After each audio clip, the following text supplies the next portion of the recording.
नमस्कार मित्रांनो, मी यशाली Bhandarkar Riyansh मल्टीटेड private limited या कंपनीमध्ये आरोग्य सल्लागार म्हणून कार्यरत आहे। आपण काकांना 14 जानेवारी या दिवशी डायबोजी चालू केले होते इन्सुलिनसाठी। तर आपण काकूंच्या तोंडून ऐकू की नेमकं त्यांना डायबोजीवर काय रिझल्ट आलेला आहे। मी आशा शामकांत वाघ, राहणार शिरपूर। माझ्या मिस्टरांना जवळजवळ 2008 पासून डायबिटीजचा प्रॉब्लेम होता, परंतु 4-5 वर्षानंतर त्यांना इन्शुलिन चालू झाले। इन्शुलिनचं जे लिमिट आहे ते 16 दिवसातून 16 होतं। 4 वेळेस इन्शुलिन त्यांना द्यायला लागायचं, परंतु आम्ही 14 जानेवारीपासून ते अमृत ज्यूस चालू केलेलं आहे।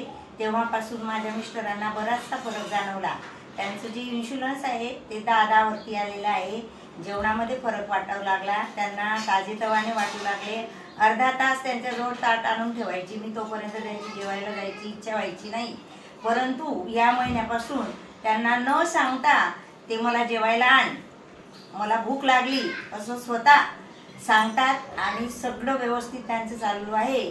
म्हणून मी प्रत्येकाला विनंती करते की हे जे ज्यूस आहे ते प्रत्येकाने घेतलंच पाहिजे, हे तुम्हाला विनंती करत आहे।